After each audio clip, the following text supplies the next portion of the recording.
नमस्कार, मैं योगेश राणा। उत्तराखंड के पूर्व कैबिनेट मंत्री हरक सिंह रावत ने कहा है, अगर मेरा मुंह खुल गया तो उत्तराखंड ही नहीं देश की राजनीति में भूचाल आ जाएगा। बड़ी बात यह है, हरक सिंह रावत ने यह चेतावनी पहली बार नहीं दी है। हरक सिंह रावत ने जनवरी 2022 में भी इसी तरह की चेतावनी जारी की थी, जब उनको बीजेपी ने पार्टी से बर्खास्त किया था। उस वक्त हरक सिंह रावत ने फूट फूट कर रोते हुए कहा था, अगर मैंने मुंह खोल दिया तो देश की राजनीति में भूचाल आ जाएगा। अब सवाल यह उठता है, आखिर हरक सिंह रावत 2 साल बाद फिर से इस तरह की चेतावनी क्यों दे रहे हैं, या फिर यह चेतावनी नहीं है, कुछ खास लोगों के लिए धमकी दी जा रही है। वो उत्तराखंड की राजनीति के कुछ काले पन्नों को पलटने की किसी को धमकी दे रहे हैं। यह बड़ा सवाल है, आखिर वो किस तक संदेश पहुंचाना चाह रहे हैं। आप पिछले कुछ समय में घटी कुछ बातों पर ध्यान दीजिए। अभी चर्चा यह चल रही है उत्तराखंड की राजनीति में कि हरक सिंह रावत पाखरो रेंज सफारी मामले में गिरफ्तार भी किए जा सकते हैं। ईडी ने हरक सिंह रावत से लगातार 12 घंटे से अधिक समय तक पूछताछ की है। बीजेपी की त्रिवेंद्र सिंह रावत सरकार में वन मंत्री रहे हरक सिंह रावत। ईडी ने हरक सिंह रावत से 50 से अधिक सवाल पूछे हैं। इससे पहले अभी हाल ही में सीबीआई ने भी हरक सिंह रावत से पूछताछ की थी। सीबीआई की 14 अगस्त की पूछताछ के बाद हरक सिंह रावत ने बहुत साफ साफ कहा था, मैंने सीबीआई को गोपनीय दस्तावेज सौंप दी है। ये दस्तावेज तत्कालीन मुख्यमंत्री त्रिवेंद्र सिंह रावत और ब्यूरोक्रेट्स को लेकर है। हरक सिंह रावत ने यह भी कहा, पाखरो सफारी प्रधानमंत्री नरेंद्र मोदी का ड्रीम प्रोजेक्ट है। अब इस मामले का, इस प्रोजेक्ट का अगर गजट नोटिफिकेशन नहीं निकला तो नहीं निकला। यह देखने का काम तो पीएमओ का है या फिर अनिल बलूनी का है, जो अभी बीजेपी के सांसद हैं, जिन्होंने उस समय मंच से प्रधानमंत्री नरेंद्र मोदी की मौजूदगी में 2 घोषणाएं की थी, उनमें से एक ये थी। अब ईडी की 12 घंटे से अधिक समय तक की पूछताछ के बाद भी हरक सिंह रावत ने कई सारी बातें कही है। इन सब बातों पर ध्यान दिया जाना चाहिए। पहली बात तो यह है, हरक सिंह रावत ने कहा वो मुंह खोल देंगे तो उत्तराखंड ही नहीं देश की राजनीति में भूचाल आ जाएगा। आप याद कीजिए, 2016 में उत्तराखंड में हरीश रावत की सरकार गिरी थी। कांग्रेस में जो विधायकों की इतनी बड़ी टूट हुई थी, माना यह गया था उत्तराखंड की राजनीति के इस काले कारनामे में हरक सिंह रावत की बहुत ही महत्वपूर्ण भूमिका है। वो पूरे प्रकरण में केंद्र बिंदु है। हरक सिंह रावत ने बीजेपी की टॉप लीडरशिप से संबंध रहे हैं। आपको याद होगा, जब प्रधानमंत्री नरेंद्र मोदी अक्टूबर 2021 में ऋषिकेश आए थे तो उस समय यह बड़ा चर्चा में आ गया था। प्रधानमंत्री नरेंद्र मोदी ने हरक सिंह रावत से पूछ लिया था, हरक सिंह जी कैसी चल रही है आपकी हनक।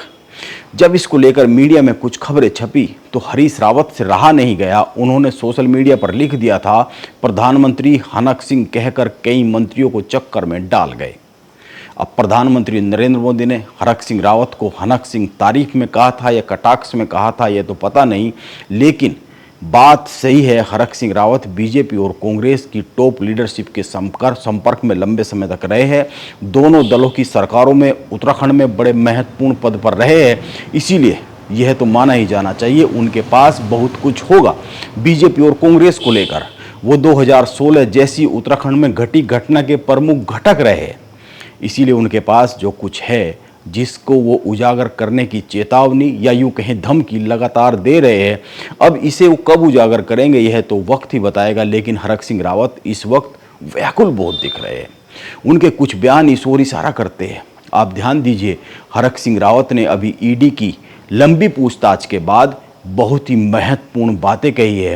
हरक सिंह रावत ने साफ साफ कहा, केवल 2 जनरेटर के अलावा यदि मेरा 0.1% भी दोष पाखरो टाइगर सफारी में मिल जाए तो मैं सजा के लिए तैयार हूं। 0.1% भी अगर हरक सिंह रावत का दोष पाखरो टाइगर सफारी में मिल जाए, सिवाय 2 जनरेटर के, और मेरे बहुत सारे लोग कहते हैं जनरेटर, भाई मैं मंत्री था उस समय, हालांकि मेरी जानकारी के बिना ये जनरेटर दिए गए थे। कोविड का समय था, मैं जहां कैंप कर लेता छिदरवाला में, और जहां मेरा उस समय कोविड की वजह से मैं अपने घर पे यमुना कॉलोनी नहीं रहता था, मैं कोविड सेंटर था हमारा हॉस्पिटल, वहां रहता था। मेरी जानकारी के बिना ये जनरेटर लगाए गए थे। लेकिन जो विभाग मंत्रियों को सामान देता है, उसकी जिम्मेदारी होती है कि जब वो मंत्री पद से हट जाए तो वो सामान वापस मांग लेते। अगर हमने वन विभाग ने जनरेटर वापस मांगे होते और हमने नहीं दिए होते तब हमारा अपराध था। आपको याद होगा अगस्त 2023 में हरक सिंह रावत के ठिकानों पर विजिलेंस के छापे पड़े थे। इस छापामारी में 2 सरकारी जनरेटर हरक सिंह रावत के ठिकानों से मिले थे, पेट्रोल पंप से मिले थे। अब हरक सिंह रावत कह रहे हैं वन विभाग ने ये जनरेटर दिए थे, वन मंत्री पद से हट जाने के बाद अगर विभाग उनसे जनरेटर वापस मांगता तो वो दे देते, और अगर नहीं देते तो दोष होता। वन विभाग को उनके पद से हटने के बाद खुद ही जनरेटर वापस ले लेने चाहिए थे। इसके साथ ही हरक सिंह रावत यह भी कह रहे हैं डीएफओ लेवल के अफसरों की नियुक्ति मुख्यमंत्री के लेवल पर होती है और पेड़ कटान जैसे फैसले अफसरों के लेवल पर होते हैं, वन मंत्री केवल सिफारिश कर सकते हैं। मैंने सारे दस्तावेज ईडी को सौंप दिए। हरक सिंह रावत उत्तराखंड में बीजेपी और कांग्रेस की सरकारों के वक्त सिस्टम का प्रमुख हिस्सा रहे हैं और हरक सिंह रावत ऐसे नेता है जिनके बीजेपी की टॉप लीडरशिप से सीधे संबंध रहे हैं। और हरक सिंह रावत बार बार कह रहे हैं मैं मुंह खोल दूंगा तो राजनीति में भूचाल आ जाएगा। इसीलिए क्या यह माना जाना चाहिए हरक सिंह रावत के पास बहुतों के काले चिट्ठे हैं। पाखरो टाइगर सफारी मामले में सीबीआई और ईडी की जांच से पहले जो जांच हुई है उसमें हरक सिंह रावत की तरफ सीधी उंगली उठी है।